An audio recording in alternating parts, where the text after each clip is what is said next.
Por acaso alguém trouxe uma Bíblia hoje de manhã? Não? Só por acaso? Tem. Essa Bíblia que você trouxe, que você vai ganhar? Tem uma dessa aí? Muito bem. Só que tá em pé ali, ó.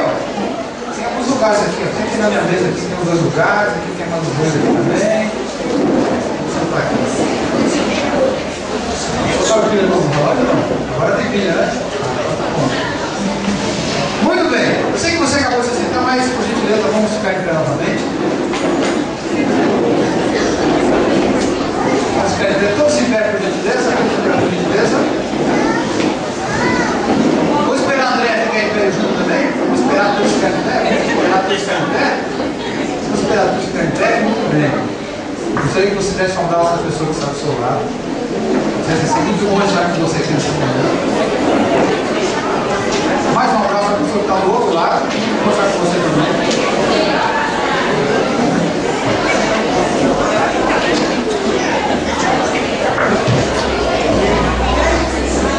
Muito bem. Agora em pé mesmo a gente vai dar a palavra, certo? Pessoal da organização do aniversário da igreja pediu para fazer uma devocional. Eu escolhi o livro de Filipenses. E até alguns minutos atrás os caras não sabiam se era 40 minutos, se era 10 minutos ou 20 minutos, né? Fechou em quanto mesmo? 20, né? Então beleza. Como já trocaram aqui do relógio, hoje não tem como errar o horário, então não tem problema. Muito bem. Livro de Filipenses, do capítulo 1. Quem ajuda, diga louvado seja o nome do Senhor. Mentira. Achou mesmo? Cadê sua Bíblia, Gabi? Cadê sua Bíblia, Gabi? Quem trabalha no cameraman não traz Bíblia? Livro de Filipenses, capítulo 1. Dê uma olhada para a direita e para a esquerda. Veja se tem alguém sem Bíblia igual ao seu livro, por exemplo. Compartilha a Bíblia com ela. Para frente e para trás, vamos compartilhar o livro sagrado. Adesão, cadê a sua Bíblia? Quem está trabalhando não traz Bíblia? Não. Edmilson, pelo menos o nome. Ah, muito bem. Hoje vou olhar a igreja do céu. Salvou-se mal. Muito bem. Livro de Filipenses, capítulo 1. A gente vai ler uns 3 versículos apenas. Livro de Filipenses, capítulo 1, verso 3. Quem achou, diga amém? Quem achou, diga amém? Muito bem. Filipenses, capítulo 1, verso 3. Eu dou graças ao meu Deus por tudo que recordo de vós, fazendo sempre com alegria súplicas por todos vós, em todas as minhas orações e pela vossa cooperação no Evangelho, desde o primeiro dia até agora. Então, de novo, verso 3. Dou graças ao meu Deus por tudo que recordo de vós, fazendo sempre com alegria súplicas por todos vós, em todas as minhas orações e pela cooperação, pela vossa cooperação no Evangelho, desde o primeiro dia até agora. Verso 6.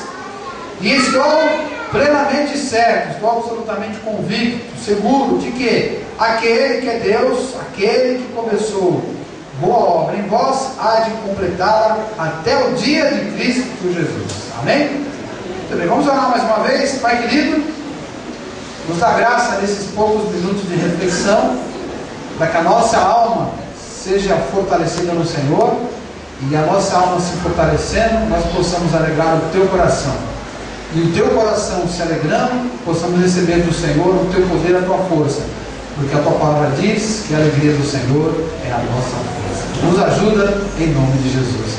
Amém. Vamos sentar um pouquinho? Deixa o livro aberto para a gente dar uma folheada, dar uma farfalhada nas folhas.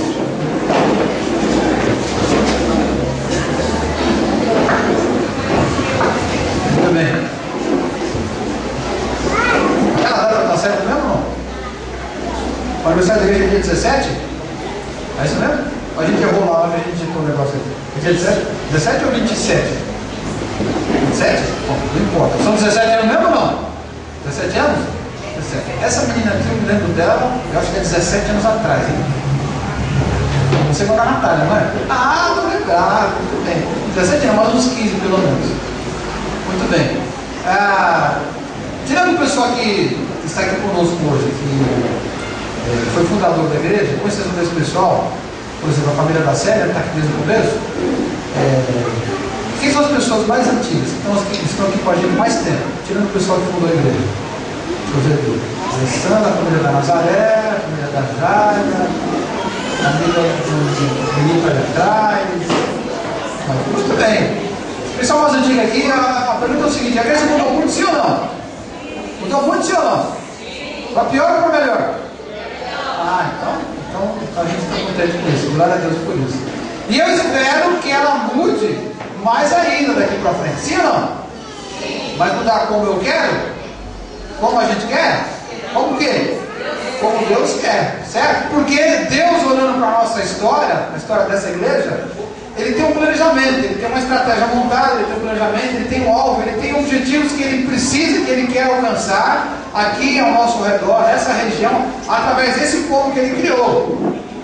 E há 17 anos atrás, Deus começou essa obra, uma obra maravilhosa, perfeita. O que diz aqui no capítulo 1, no versículo 3, no versículo 6, ele diz assim, eu tenho certeza absoluta, eu estou completamente certo de que aquele que começou a obra em vós vai completar até o dia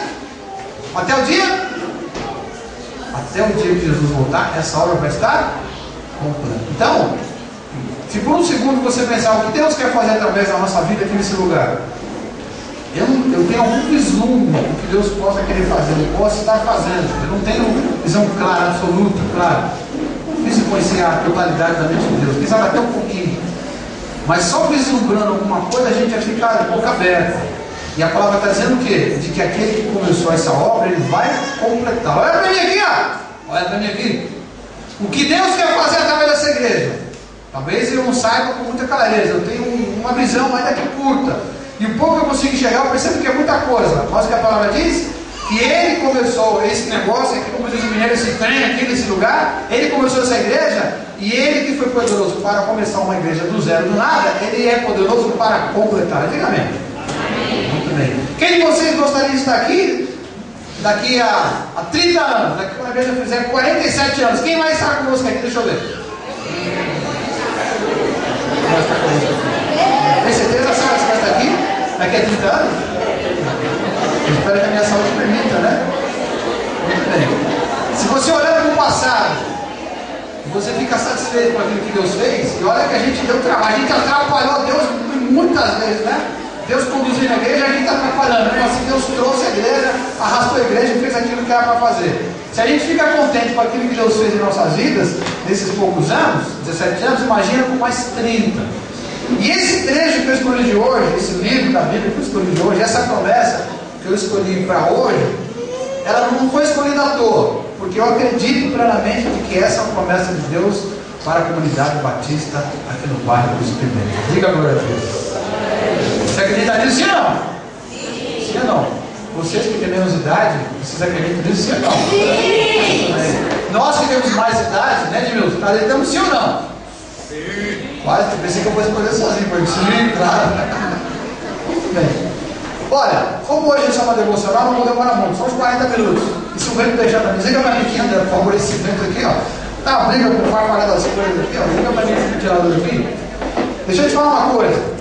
Capítulo 1, no versículo 13, diz assim: o apóstolo Paulo dizendo para as pessoas que moravam no lugar que chamava Filipos. Daí o pessoal daquela cidade seria os filipenses. E ali tinha uma igreja que ele escreve para a igreja que estava naquela cidade. E essa promessa aqui, eu creio que é para nós também era para aquelas pessoas. Deus iria cumprir a obra. Mas ele diz o seguinte: olha, eu vou passar algumas orientações para vocês, para que Deus possa de fato cumprir essa obra. Se eu acredito que Deus vai fazer alguma coisa extraordinária através dessa igreja, coisa que ainda não fez, então eu preciso entender o que Ele espera que eu faça para que a gente chegue lá. O que eu tenho que fazer para que essa promessa se cumpra? Primeira coisa, eu separei aqui 7 compreensões, 7 posturas, 7 atitudes que a gente, como corpo de Cristo, como igreja, a gente precisa alimentar nos próximos 30 anos para que Deus cumpra tudo aquilo que Ele espera fazer em nossas vidas. E a primeira dessas atitudes está aqui no verso 13 e 14, quando ele fala assim, nas minhas cadeias, nas minhas prisões, elas se tornaram conhecidas de todos os guardas que guardam a minha vida, todos os guardas pretorianos, todos os demais. E o verso 14 é mais importante, ele fala assim: e a maioria dos irmãos estimulados no Senhor por minhas algemas, eles têm ousadia em falar sem medo, sem desassombro da palavra de Deus. Primeira coisa, olha para mim se nós queremos que daqui a 30 anos, ao olharmos para trás, possamos olhar para trás e dizer assim: olha, eu estou satisfeito, porque depois de 30 anos, ao olhar para trás, eu percebo que Deus está completando a obra, completou a obra que Ele queria fazer há 30 anos atrás. Se você quer viver essa realidade um dia como igreja, e aí voltando no tempo para o dia de hoje, eu preciso pensar o que eu tenho que fazer nos próximos 30 anos. E essa igreja, nos próximos 30 anos, para que Deus possa cumprir a vontade dela em nossas vidas, como indivíduos e como corpo de Cristo, nós precisamos entender uma verdade. Qual é a verdade? Não importa o que aconteça, a igreja precisa pregar o Evangelho. Diga amém. Amém. Mas no contexto é o seguinte: o apóstolo Paulo estava em Cana, estava preso, e tinha pessoas que estavam dizendo assim: ele foi preso porque ele estava pregando o Evangelho. Então vamos pregar o Evangelho, porque essa vontade de Deus. A gente vê o exemplo dele. Se ele está preso e está pregando o Evangelho, a gente como igreja tem que fazer o mesmo, claro. E havia algumas pessoas ali mais ou menos perto dele, da história da igreja, que diziam o seguinte: ele está preso porque estava pregando o Evangelho, agora que ele está preso ele não pode fazer mais nada. Então para a gente deixar ele mais bravo ainda, mais nervoso, mais irritado, que ele deixar ele triste, né? Vamos pregar o Evangelho que ele não pode pregar mais. Aí ele diz assim: eu não estou nem aí se o pessoal está pregando o Evangelho porque eu estou preso, porque eu estou solto, porque eu vou ficar triste ou alegre, não importa. O que importa é que o Evangelho seja anunciado. Olha para mim aqui, ó. Se em 17 anos nós tivemos um monte de problemas, dificuldades, briga, encrenca, fofoquinhas, sabe, coisas que fazem a gente parar de fazer aquilo que é mais importante, faz a gente parar para consertar coisas pequenas, sabe aquela coisa, aquela velha ilustração de que os caras estão na guerra lutando e o exército inimigo, em vez de matar o soldado inimigo, ele prefere deixar ele aleijado. Por quê? Porque o inimigo prefere deixar um soldado aleijado do que deixar ele morto. Porque se o soldado está morto, o exército vai embora. Mas se o soldado cai aleijado, pelo menos 2 tem que parar para socorrer. Aí são 3 que pararam. E ao longo dos anos, as trevas têm feito algumas coisas e a gente deu essa abertura para que a gente parasse de fazer aquilo que era mais importante para resolver alguns problemas que aconteceram ao longo do caminho. E a gente pode pregar o Evangelho algumas vezes. Mas se a gente quer que Deus complete essa obra, até o dia de Cristo Jesus, não importa o que aconteça. Temos que socorrer os feridos, sim. Mas a gente não pode parar de pregar o Evangelho. E olha para mim aqui, ó, estou falando do Evangelho verdadeiro, ou seja, Deus ama as pessoas que não conhecem a Cristo. Deus não quer só curar ou prosperar as pessoas. Ele quer principalmente salvar a alma das pessoas que estão indo para o inferno. As pessoas precisam entender a questão do pecado, porque hoje não se prega mais pecado. Aliás, não se prega nem salvação, só se prega o Deus que vai servir as pessoas. O gênio da lâmpada, que você invoca e ele supre todos os seus desejos. O nosso Deus não é gênio da lâmpada. Ele é Deus, é soberano, ele é manda-chuva, é o chefe, ele comanda, mas ele tem bênção, tem graça também. E a graça principal qual é? Ele quer salvar a vida das pessoas. Ou seja, essa igreja, apesar de todas as lutas que vieram no futuro, ela precisa se mobilizar. Para quê? Para pregar o Evangelho, falar para as pessoas ao nosso redor que não são de igreja nenhuma, de que elas estão indo para o inferno, mas que existe salvação. Em nome de Jesus pode salvar a vida das pessoas. Aí Deus vai cumprir a obra dele na nossa vida. Diga amém. Segunda coisa, capítulo 2, versículo 27. Quem achou? Diga amém. Capítulo 2, vocês estão comigo mesmo aberto, sim ou não? Capítulo 2, verso 27. Quem achou? Diga amém. Bem. Vivei acima de tudo por modo digno do Evangelho. Verso 28. E em nada estáis intimidados pelos vossos adversários. Olha para mim aqui de novo. Presta atenção para mim aqui. Nós cremos que até o dia que Jesus voltar, Deus vai pegar essa igreja e vai realizar todo o projeto dele para a nossa existência. Quem crê, diga glória a Deus. Agora, para que isso aconteça, nós precisamos, nesse meio tempo, vivermos de modo digno do Evangelho. E aí temos um problema, porque a palavra digno, o texto que diz viver de forma digna do Evangelho, significa aquela pessoa que mora num certo país, sendo estrangeiro de outro país, mas ela vive naquele país de forma respeitosa para com os seus costumes, as suas leis lá do seu país. Em outras palavras, se por exemplo, se um cidadão norte-americano, respeitado pela sociedade lá dos gringos, vier morar aqui no Brasil, como você acha que vai ser o comportamento dele? Ele pode até aprender a falar português, ele pode até aprender, seguro que ele vai cair, quase caiu. Ele vai até aprender a falar português, ele vai aprender a comer feijoada, ele vai passar mal na primeira vez, é verdade, né? Mas ele vai aprender a comer feijoada, ele vai aprender a bater uma bolinha, ele vai se comportar como um cidadão do Brasil. mas toda vez que tiver uma questão importante, que ele tiver que decidir ou fazer alguma coisa, ele vai fazer como o americano faz, como o americano pensa, porque eles não abrem mão da cidadania deles. Olha para mim aqui, ó.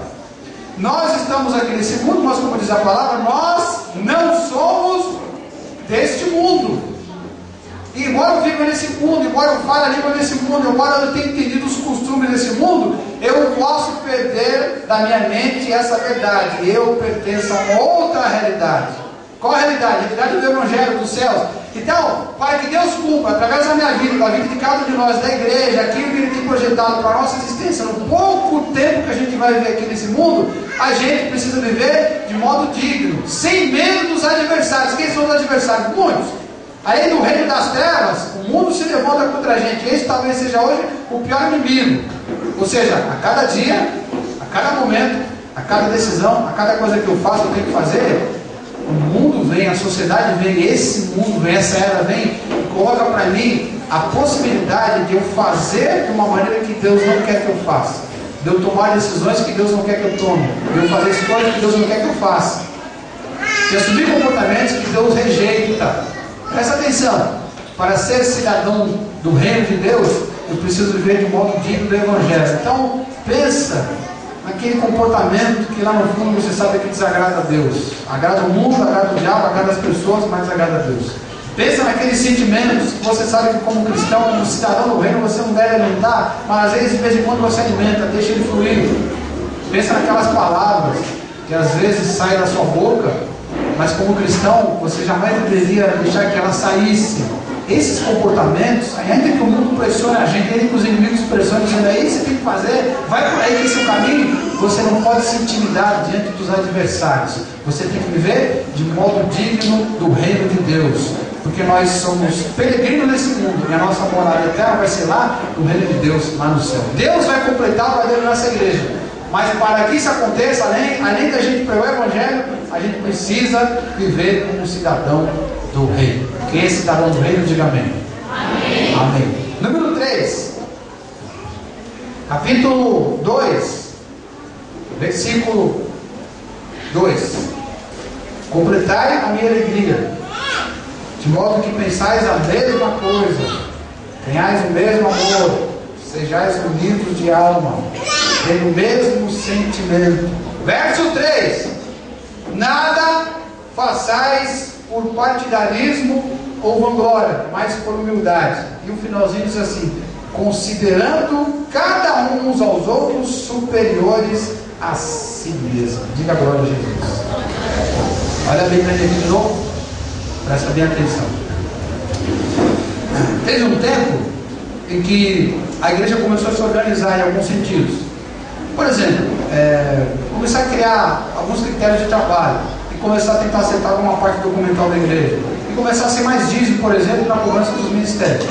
E é necessário que algumas pessoas se levantaram e disseram assim: olha, falaram comigo, você tem que dar uma parada nesse negócio aí, porque se a gente começar a ficar muito exigente, a gente ficar muito rígido, se a gente começar a pegar pesado com o relaxo das pessoas, as pessoas vão embora, porque a igreja não é empresa.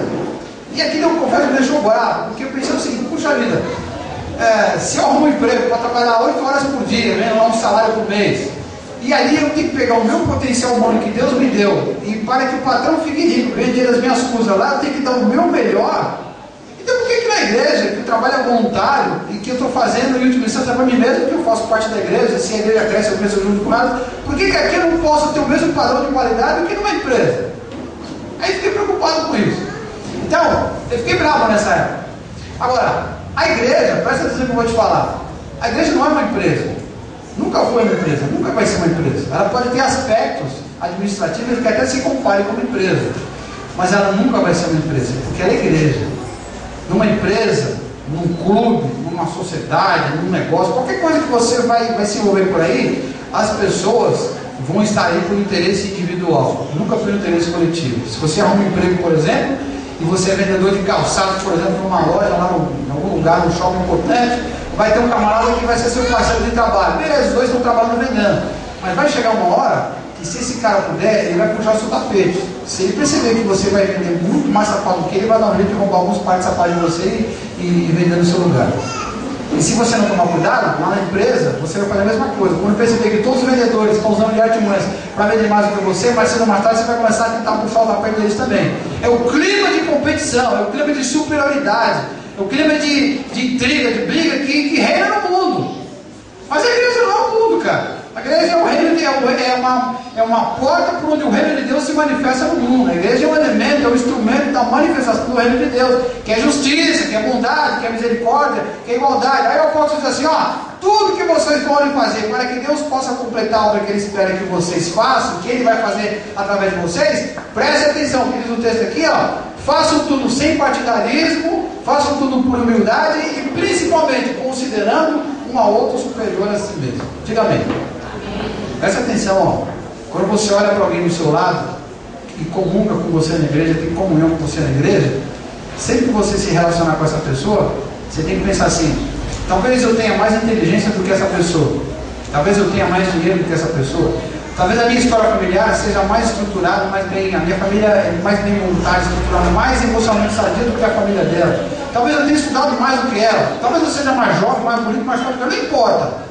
Mas a Bíblia diz assim, quando eu olhar para essa pessoa, ainda que de fato, em algum sentido, ela seja menos do que eu, se é que ela é alguma coisa menos do que eu, no sentido de competência, de capacidades, eu tenho que olhar para essa pessoa e eu tenho que tratar essa pessoa como se ela fosse superior a mim mesmo. Está entendendo, senhor? Não? O que difere a igreja de qualquer outro negócio do mundo? É que qualquer coisa que você se envolve com pessoas do mundo, mais cedo ou mais tarde, alguém vai querer ser melhor do que você, alguém vai tentar puxar o seu tapete, alguém vai querer passar por cima de você, alguém vai querer ter vantagem sobre a sua vida, alguém vai tentar se considerar e viver melhor do que você, em cima da sua inferioridade. Mas na igreja é exatamente o contrário. Sem fazer nada por partidarismo, por vanglória, por contenda. Mas tudo que eu fizer no reino de Deus através da igreja, eu tenho que considerar o outro como se ele fosse mais importante do que eu. Se a gente fizer isso, eu tenho certeza que Deus vai fazer coisas extraordinárias através de todos nós nos próximos 30 anos. A vontade dele vai ser cumprida até o dia de Cristo Jesus. Diga amém, irmão. Capítulo 2, versículo 4. Perdão, capítulo 2, versículo 13. Porque Deus quem opera em vós, tanto querer como realizar. Verso 14, fazer tudo sem murmuração e sem contendas. Olha de novo aqui para mim. Olha de novo para mim. Ao longo desses anos, a gente tem batido na seguinte tecla aqui em relação ao trabalho da igreja. Você tem que fazer alguma coisa na igreja, primeiro, se você tem afinidade com aquilo, se você gosta mesmo daquilo, se aquilo te atrai, é interessante para você, se você tem paixão por aquilo. Você quer cuidar das crianças? Se você tem chamado para trabalhar com música, gosta de música, quer trabalhar com as crianças, tem que ver como é que você vai fazer esse meio de campo aí. Se é para trabalhar com as crianças, sendo chamado para música, tem que ser música com as crianças, porque o seu negócio é música. Se você gosta de ensinar a Bíblia, não adianta você querer trabalhar na recepção. Você é cara fechado, é feio, esquisito, fala bem, se comunica bem, mas na hora que você fecha a Bíblia, você é um cara fechado, não adianta você querer trabalhar na recepção. Tem que ter gente bonita, não necessariamente loira, né? Mas tem que ser bonita lá na porta, bonita morena, bonita negra, bonito branco, bonito loira, mas tem que ser pelo menos simpático. Você é muito antipático, você é bom de vídeo, você fala claro, você se comunica bem, mas na hora que você desce no público não funciona, não adianta. Você tem que trabalhar numa coisa que você não só gosta de fazer, mas que você tenha capacidade, que Deus tem te dado capacidade. A gente tem batido nisso o tempo todo. Sei que foi o nosso chamado, onde Deus me capacitou e onde colocou paixão para que eu fizesse aquilo, beleza. Isso aí, e a gente tem batido nessa tecla por quê? Porque esse cuidado é o que vai definir a maneira, o clima que eu vou criar quando eu estiver trabalhando na igreja. Se você quer uma pessoa no ministério que faça tudo sem reclamação, sem murmuração, com alegria, se você, por exemplo, é um líder de ministério e está achando que as pessoas que estão debaixo do seu comando, tudo que você pede para eles fazerem, os caras fazem reclamando, fazem murmurando, faz o seguinte, dá umas férias para o ministério, para a operação inteira. Ó, esse mês, pastor, esse mês aqui o meu ministério vai parar. O que você vai fazer? Vai dar férias? Não, uma férias forçada. Para o ministério inteiro durante o mês inteiro. Aí diz assim para os seus comandados: ó, pessoal, prestem bem atenção. Eu quero que nesse mês vocês orem, vocês jejuem e que vocês busquem discernir de Deus dentro de vocês mesmos. Qual é o chamado de vocês? Porque se vocês têm chamado para fazer esse negócio que a gente está fazendo aqui, não faz sentido vocês trabalharem como se estivessem carregando uma cruz. Porque o reino de Deus é alegria e poder no Espírito Santo. Você está reclamando de tudo. Como é que a igreja vai chegar onde Deus quer que ela chegue se todo mundo que está fazendo o seu trabalho faz reclamando, murmurando? Aí eu posso dizer: ó, tudo que vocês fizerem, faço sem murmuração. Sabe para lembrar? Aquela geração que estava lá no deserto, correu inteira lá. Por quê? Porque eles murmuraram, reclamaram. E se nós queremos passar dessa geração para outra e chegarmos na terra prometida, temos que fazer tudo para aquele famoso contentamento visionário. Eu sei onde eu vou chegar, mas principalmente eu estou contente, eu estou satisfeito. Deus vai fazer grandes coisas, vai. Mas para que isso aconteça, aquele que está aqui fazendo a obra de Deus tem que fazer uma alegria no seu coração. Diga amém de novo. Diga agora, Jesus. Muito bem. Capítulo 3, versículo 2. Cuidado agora, hein? Se Deus tem uma promessa para as nossas vidas e para essa igreja, eu preciso tomar alguns cuidados. E esse aqui talvez seja aquele que menos depende de nós, mas depende de nós igualmente. E aquele que talvez a gente preste menos atenção. Verso 2, capítulo 3, verso 2. Tenham cuidado, acautelai dos cães, dos cachorros. Aqui uma expressão simbólica para dizer aqueles que não prestam. Tenham cuidado com os maus obreiros. Quem que não presta? Aqueles que estão no nosso meio, ou porventura, se é que estão, né? Aqueles que entraram no nosso meio, surgiram no nosso meio, e que se dizem obreiros, estão trabalhando para Deus, mas são maus. Eles chamam aqui de cachorro, eles tiram os caras de cachorro. Cuidado com os cães, com os cachorros. E no caso deles aqui no contexto, era o pessoal da falsa circuncisão, o pessoal que pregava uma doutrina que não era o evangelho. Aí diz aqui no verso seguinte, olha, os verdadeiros homens e mulheres espirituais, ou seja, a verdadeira circuncisão, somos nós. Quem? Que adoramos a Deus em espírito, né? Em verdade, como disse Jesus em outro lugar, que nos gloriamos em Cristo e não confiamos na carne. Olha de novo para mim aqui, ó, presta atenção. Está quase pronto o almoço, hein? Você está com fome, sim ou não? Está com fome? Está com fome. Quem está com fome da palavra, diga amém. Quem está com fome de comida, diga amém. Quem está com fome dos dois, diga amém. Os dois. Eu confesso que eu achei que fosse ter um café da manhã primeiro, mas depois do almoço, né? Vamos alimentar o espírito primeiro, depois a gente alimenta a carne. Vou falar em carne, o texto diz: não confie, rejeite aqueles que confiam na própria carne. Preste atenção, comunidade batista no Pimentas, olha aqui para mim. Se a promessa de Deus é verdadeira, e ela é que Jesus vai completar a obra até o dia que Ele voltar. Quando Ele voltar, tudo vai estar terminado. A missão, o trabalho, a vocação que Deus entregou para essa igreja vai ser cumprida por Ele mesmo, através da nossa vida até aquele dia. Se isso vai acontecer mesmo, nós precisamos tomar algumas posturas. Uma delas qual é? Temos que tomar cuidado com as heresias que aparecem no nosso meio, ou com aquelas pessoas que se levantam no nosso meio e que nós não sabemos quem são de fato, e com o passar do tempo se mostram bons obreiros, mas que depois de mais um tempinho a gente percebe que é gente que só quer usar a estrutura da igreja para o seu prazer pessoal, para os seus objetivos particulares, mas não tem menor temor de Deus, e em vez de fazer tudo no espírito, faz tudo na carne. Olha para mim aqui, ó. Tira os olhos da carne. Olha para mim aqui. Ao longo desses anos, se você fizer como diz a minha mãe, se você puxar da memória, puxar da mente, você deve se lembrar de algumas poucas pessoas que surgiram no nosso meio. Tem alguns que a passagem deles aqui foi relâmpago. O cara chegou, falou, abriu a boca, já queimei o filme dele na hora, porque eu percebi que já vinha encrenca. E alguns demorou para a gente perceber a jogada, a situação, a gente cortou, a gente ralou com eles. Glória a Deus por isso. Mas se Deus fez pouco até agora, e esses maus obreiros penetraram no nosso meio, pessoas que de fato andam na carne, não no espírito, você imagina nos próximos 30 anos, quando Deus vai fazer 3 vezes mais do que já fez nos primeiros 17. Quantos cães aparecerão no nosso meio? Quantos falsos obreiros? O que você tem que fazer como igreja de Cristo? Tem que ralar com eles, para que Deus possa cumprir a obra. Amém? Muito bem. Capítulo 3, versículo 13. Irmãos contaminam o jugo a vida alcançado. Esse versículo para nós aqui é famoso, né? Tira os olhos do feijão, olha para mim aqui. Olha para mim aqui. Verso 13. Irmãos contaminam o jugo a vida alcançado, mas uma coisa eu faço. Esse versículo para nós aqui é famoso. Esquecendo-me das coisas que para trás ficam e avançando para que estão diante de mim. Verso 14. Prossigo para o alvo, para o prêmio da soberana vocação de Deus em Cristo Jesus. Pois todos nós que somos perfeitos, estamos caminhando para a perfeição, devemos ter esse sentimento. Se por acaso nenhum de nós tem sentimento, Deus vai esclarecer. Olha de novo para mim, por gentileza. Presta atenção. Quais foram os nossos fracassos do passado? Você tem que tomá-los como exemplo do que não fazer mais. Mas você não pode mais se prender a eles.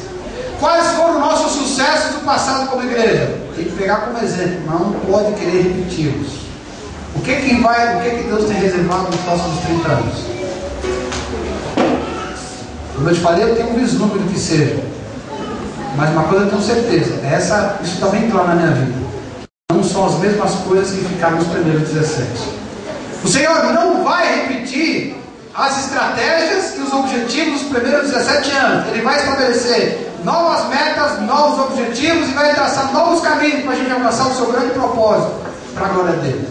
E para isso, você que faz parte da igreja tem que estar com a mente aberta, tem que buscar ter uma visão de futuro, esquecendo o que ficou para trás, prossegue, caminha para o alvo, para alcançar aquilo que já foi conquistado por nós. O grande legal é isso, aquilo que a gente vai fazer já foi conquistado por Jesus. Diga a glória a Jesus.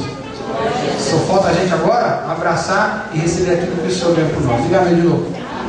Deus vai cumprir a sua vontade em nossas vidas, mas para que isso aconteça, precisamos olhar para o futuro. E por último, no último capítulo, Filipenses capítulo 4, versículo 16. Eu vou dar um comichão em você agora. Alguns vão se alegrar com o que eu vou falar, outros vão ficar com um comichão no coração e talvez um comichão no bolso. Cuidado, hein? Você tem escorpião no bolso? Marcelo, se levanta aquele escorpião que tem, não? Ah, nunca teve escorpião? Ah, graças a Deus. Você tem escorpião no bolso? Gente, cuidado com essa mulher, hein? Cuidado, porque ela é uma pessoa boa, entendeu? Cuidado. Ela te ajuda demais, você não faz nada. Último capítulo, capítulo 4, verso 16. O que precisamos fazer para que Deus cumpra a sua promessa para as nossas vidas aqui na igreja? O verso 16 ele diz assim: olha, vocês aí da igreja de Filipenses, até agora vocês me mandaram, quando eu estou aqui em Tessalônica, vocês me mandaram não somente uma vez, mas 2 vezes o bastante para as minhas necessidades. Versículo 19, lê comigo. Vamos ler juntos aqui, ó, devagarzinho. E o meu Deus, segundo a sua riqueza em glória. Alguém está falando aí? De novo aí? Último capítulo, verso 19. E o meu Deus, segundo a sua riqueza em glória, há de suprir em Cristo Jesus cada uma das vossas necessidades. Olha para mim aqui só mais uma vez, por favor. Presta atenção. Uma última coisa que o Senhor mostra para nós na palavra e que nós não podemos esquecer ao longo dos próximos 30 anos para que Ele cumpra alguma promessa em nossas vidas é o seguinte: no passado, nos primeiros 17 anos, a gente abriu o nosso coração e o nosso bolso para investir no reino de Deus. E nos últimos anos tem havido meio que uma reticência sobre o assunto. Algumas pessoas pensando sobre se é certo ou se não é. Algumas muito preocupadas com os afazeres particulares, acabaram focando a sua vida financeira mais no particular do que na igreja. Olha para mim aqui, ó, da última vez. Não esqueça que Jesus falou que mais bem-aventurado, o melhor é dar do que receber. E o que Deus está dizendo é o seguinte: se você quer que Deus faça uma grande obra através da igreja, nós precisamos continuar. Aliás, precisamos melhorar cada vez mais a nossa capacidade de investir o nosso bolso, os nossos recursos no reino de Deus. Essa igreja existe hoje, a estrutura que existe hoje, é porque durante 17 anos, homens e mulheres de Deus abriram mão de seus objetivos particulares e entregaram dinheiro aqui na igreja para que Deus fosse glorificado. Como eu sempre digo aqui, Deus não precisa de dinheiro, a igreja que precisa, é claro, mas Deus usa a igreja para alcançar os seus objetivos. A igreja tem que funcionar de alguma maneira. Agora, nos próximos 30 anos, a gente tem que reaprender a contribuir. Um argumento que eu gosto muito forte sobre aquelas pessoas que têm reticência sobre o dízimo, por exemplo, eu digo o seguinte: olha, cara, faz o seguinte, não dá o dízimo não.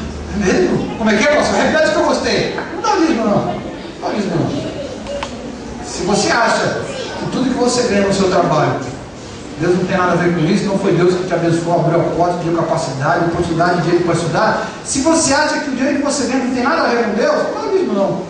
Aí o cara já fica meio todas para ele, né? Outra coisa, você vai para a igreja toda semana? Às vezes por 2, 3 vezes na semana na igreja. Ah, tá, você tem mensagem? A gente faz um negócio lá, muito bem. Olha, não dá o dízimo não. É mesmo, Se você acha que a igreja não precisa te dar dinheiro para você fazer um trabalho na igreja, se você quer chegar na igreja e tiver tudo escuro porque a gente cortou, porque a Bandeirantes cortou a energia elétrica, então não dá dízimo não, deixa como está. Vai para a igreja, espera todo mundo se reunir na rua, porque a luz é pública na rua, e vamos cultuar ao ar livre. Você é um cara muito calorento? Eu sou meio calorento. Quando tiver muito calor, faz o seguinte: não dá o dízimo não, porque a gente chega na igreja e desliga o ventilador. Aí você tem bastante calor, acaba se transferindo um pouco mais, acaba o sono mais. Ou seja, se você não percebe nenhuma necessidade na igreja, não está mesmo não. Mas tem mais uma coisa que eu gosto de falar também, que é o seguinte: o mais importante, esquece a questão de dinheiro na igreja, mas olha para as pessoas que estão ao seu redor. Tudo que acontece aqui, ó, tem alguém pagando. Tudo que acontece tem dinheiro por trás para que a coisa funcione. E quem está pagando? Se eu não contribuo nem com dízimo nem com oferta, como esses homens e mulheres fizeram durante 17 anos, então quem é que paga as contas? Alguém paga. Quem é? Esse cara que está do seu lado. Essa pessoa que você abraça e fala assim: meu irmão amado, como eu te amo. Esse cara que você chama para comer na sua casa, vai comer na casa dele, o cara que você toma ceia junto com ele. Quando eu não pago a conta, quando eu não ajudo financeiramente a igreja, alguém ajuda. Quem é? O meu amigo. Se eu não dou o dízimo, a minha mulher dá o dízimo dela, ela paga. Isso está no meu bolso também, mas ela que paga do bolso dela. Então, pense, se você não se importa em ver as pessoas que você ama se virando sozinhas para bancar um investimento naquilo que acredita que é coisa espiritual, que é coisa real de Deus, então não precisa dizer mais nada. E se você está preocupado com o retorno, esse último versículo aqui é fundamental. Ele diz assim, no contexto aqui é grande, ele diz assim: meu Deus, segundo a sua riqueza e glória, vai suprir cada uma das vossas necessidades. Eu nunca vi um camarada, nunca vi uma pessoa que tivesse o coração aberto para contribuir financeiramente no reino de Deus, que passasse aperreio, como diz na terra do meu pai, entrasse em falência, passa dificuldade, passa luta, mas sempre você olha e fala: caramba, o cara está enrolado, como é que ele conseguiu sair do rosto financeiro? Sempre Deus dá um jeito. Por quê? Porque ele é fiel para com Deus. Ele não ajuda para receber de Deus. Na verdade, ele ajuda porque é melhor dar do que receber. Mas Deus vê o coração dele e diz assim: eu vou abençoar esse camarada. Segundo a riqueza de Deus, ele vai suprir a sua necessidade em Cristo Jesus. Essa é a promessa. Deus vai realizar toda a obra que ele tem projetado para nós. Mas para que isso aconteça, a gente tem que abrir o nosso coração e tem que abrir também o nosso bolso. Dá a nós para receber, mas sabendo que quando a gente dá, Deus sempre supra a nossa necessidade. Amém? Vamos ficar em pé? E esse cheiro está matando vocês aí, eu vou liberar vocês que está por causa desse cheiro. Vamos fazer uma oração mais uma vez? Muito bem, vamos orar ao Senhor. Pai querido, nesse momento, nós consagramos toda essa refeição que foi preparada ao Senhor. Pedimos a tua bênção sobre ela e a tua bênção sobre a vida das pessoas que gastaram tempo, que gastaram dinheiro, que gastaram energia para produzir esse alimento. E que essa comida nunca falte na casa, na família de nenhum de nós que está aqui nesta manhã, Senhor. E o mais importante, te pedimos que o alimento espiritual, na oração e na palavra, esse alimento de fato nunca falte na nossa existência terrena aqui nesse mundo. Nós cremos nesta promessa do Senhor, de que o Senhor vai completar a obra que o Senhor projetou para nós, porque o Senhor é poderoso para fazê-lo. Então abre o nosso coração e a nossa vida, como homens e mulheres, individualmente, mas como igreja, como corpo de Cristo, para que a gente faça aquilo que o Senhor espera da gente, para que a gente não atrase o teu cronograma, pelo contrário, que o poder do Senhor se manifeste com liberdade em nosso meio, para que a gente seja e a gente faça tudo aquilo que o Senhor espera de nós como igreja. É a nossa oração, em nome de Jesus. Amém. Glória a Deus, vamos para o Senhor Jesus, pela palavra.